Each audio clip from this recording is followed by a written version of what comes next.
Let me start with a quick question.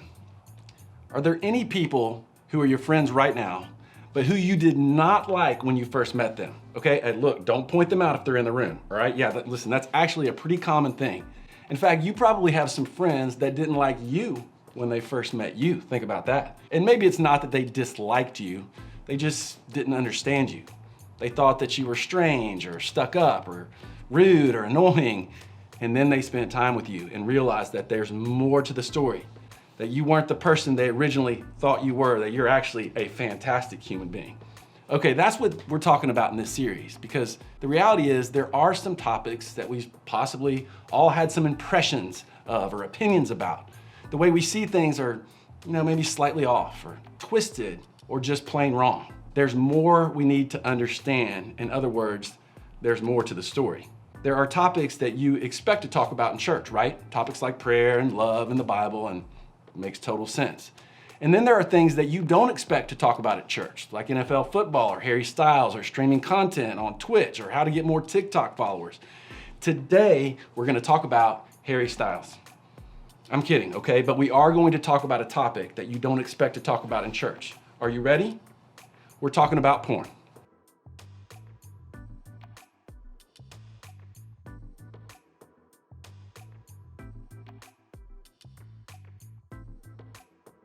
Now, maybe you're surprised I just said that. Or maybe you just rolled your eyes because straight up you're like, it's not a big deal. Or maybe you're acting disgusted right now to keep your church image intact. But whether or not you think it's a problem, here are a few things you should know. Depending on what kind of music you listen to, you hear references to things that are somewhat pornographic on a pretty consistent basis. It doesn't seem like a big deal when artists like DaBaby or Cardi B rap about it, or when a comedian jokes about it. Why is it such a big deal that I'm talking about it? If you watch TV, movies, Netflix, Hulu, etc., you've possibly seen things that could be labeled as porn. Just because it wasn't an X-rated website on your phone doesn't mean that it didn't have undertones of porn or pornographic imagery. I'm not saying that to make you feel guilty if you've looked at it. I'm just trying to make a point that this topic isn't as foreign and far away as you may possibly think. The average age of exposure to porn is 11 years old. So we're talking about something that is already affecting someone around you. And by no means am I assuming that all of you have had encounters with porn. I'm just making a point that this is a preteen thing, a teenage thing, and an adult thing. This affects everyone on the planet who has access to the internet. And if something affects everyone on the planet, we feel like it's okay and maybe even necessary to talk about it.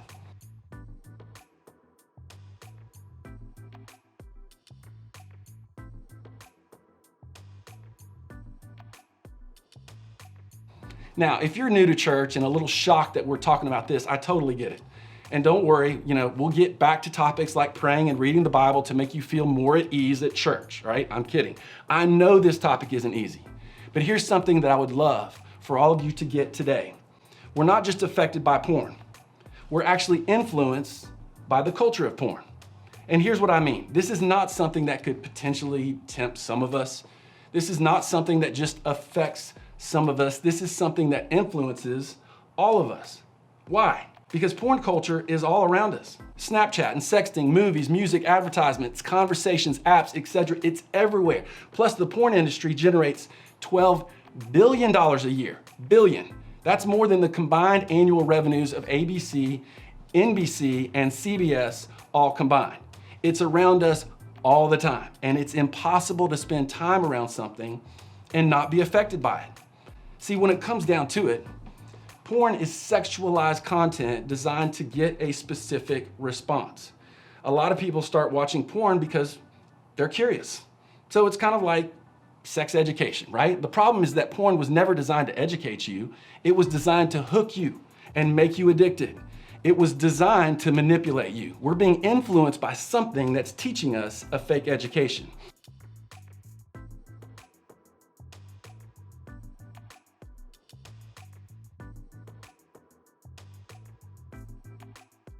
And what's interesting is that you and I are typically quick to see right through things that aren't legitimate. For example, got this bag right here. How many of you love fast food? Right? Okay, no one's mad at you if you do, and no one's mad at you if you don't. Let's say that a fast food manager came here and talked about eating healthy, and he or she talked only about things like eating Big Macs and French fries and McFlurries, none of you would fall for it, as delicious as those things are, right? You'd see right through it. You'd be like, why are we allowing this person to teach us about healthy nutrition? Going to porn is like going to McDonald's to eat healthy. It would actually have reverse effects. Going to porn for sex or sex education is the same. It has reverse effects and can actually hurt you, okay? Now I'm getting this bag out of here because it smells bad. The truth is that there's more to the story, and that's what we're gonna talk about for the next few minutes. See, there's a book in the Bible called Proverbs, and the Bible is actually a collection of books, and it's split into two sections, the Old Testament and the New Testament. Old Testament are basically books before Jesus walked the earth, and the New Testament are the books after. Proverbs is in the Old Testament, and it's a book of poetry that is primarily about wisdom, which simply means truths that make your life better. Now, these Proverbs were written by an ancient king named Solomon, who was famously known as an extremely wise person. So, what does an ancient king have to say that would be relevant to our lives now? Now, some of Proverbs may seem confusing, but a lot of it actually makes sense in the lives of teenagers and adults alike. For example, the verse we're going to look at today says this: "The simple believe anything, but the prudent give thought to their steps." Simple is basically naive. For example, a simple person believes everything they read online. They think every science experiment works like they see on TikTok. They fall for any prank because they're easily tricked. They're gullible, they believe anything. And when it comes to porn, maybe you've heard or even thought statements like this: "It's not hurting anyone. There are worse things I could be doing. I'm not actually doing anything. I just looked. At least I'm not having sex with a real person." See, we've been naive when it comes to porn. We've believed everything. But hear this: porn never tells the whole story. Let me say that again. Porn never tells the whole story. There's a website called fightthenewdrug.org, and they've compiled decades of study from respected institutions about pornography. And their website has assembled over 1,000 articles related to the subject. And here are some of the research facts that they've discovered.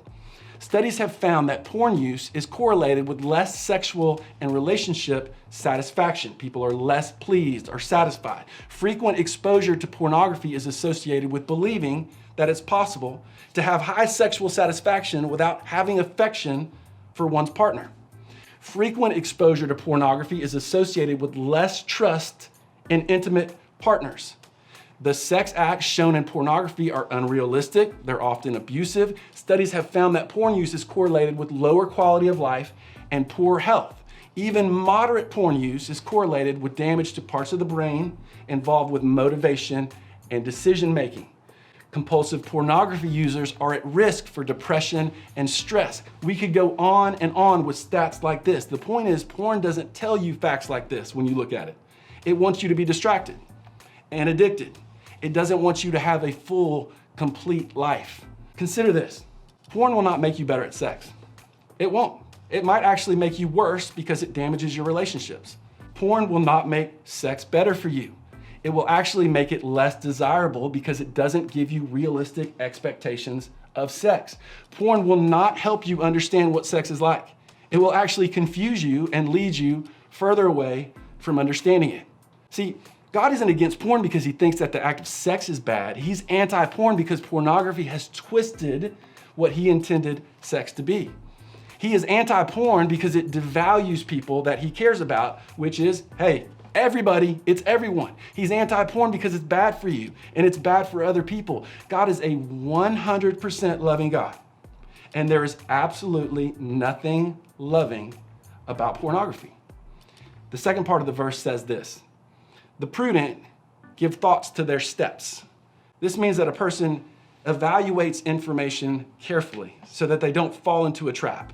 And that's exactly what porn is. It's a trap. It's a trap that wants something from you and me. It wants our time, our attention, our money, addiction, on and on it goes. And in exchange, it gives us a false sense of sexual closeness.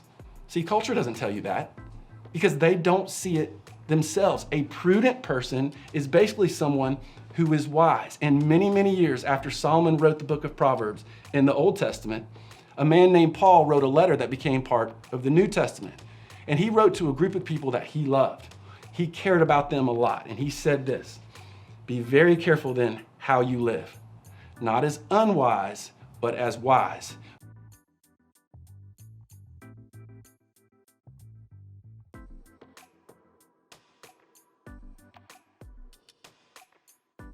When Paul says, "Be very careful," it's similar to Solomon saying, "Give thoughts to your steps." Don't believe everything you hear. Like, porn doesn't tell you the whole story. When you're being manipulated, hey, step the other way. Be prudent, be wise, get yourself away from something that is so destructive to you. And now, it would be crazy for someone to teach us about being healthy from a menu at a fast food restaurant, right? You and I, we would see right through that. We need to have the same mentality when it comes to porn culture. There are lots of steps we could all take, but for the sake of today, we're gonna focus on two. Number one, refuse to be fooled. Train your brain. When you see the ad, the Snapchat, argue with it, question it. What is this thing trying to sell me? What is this thing trying to convince me to do? You're adults, you're smart. You see through so many things that are fake, so many things that are manipulative. You have to access those same smarts when it comes to porn culture. Remember, it's everywhere, and it wants something from you and from me. It doesn't care about you. It doesn't want what's best for you. It wants to trap you. So be wise, be smart. You already are. Be careful. And this is a big deal. Refuse to participate. Create a plan to set yourself up for success before you even reach the trap. Think ahead. What will you do when you come across pornographic content? What will you do when you're tempted to believe the lies of porn culture? How will you put a stop to the manipulations? Sometimes it isn't enough to know that you're being tricked. You need help to get unmanipulated. Maybe you need to take concrete action. Maybe you need to put some restrictions around your access to technology. If an industry makes $12 billion a year, you can believe that it's very persuasive and very convincing. Remember, it is a trap, and it's not possible to get out of every trap by yourself. So talk to a trusted adult. Talk to your small group leader. Let them know what's going on. It may be that you have some things you need to confess. Get off your shoulders. It may be that you need to ask them for some accountability. They need to check in with you from time to time. We need each other to help fight against an industry that is so big and powerful.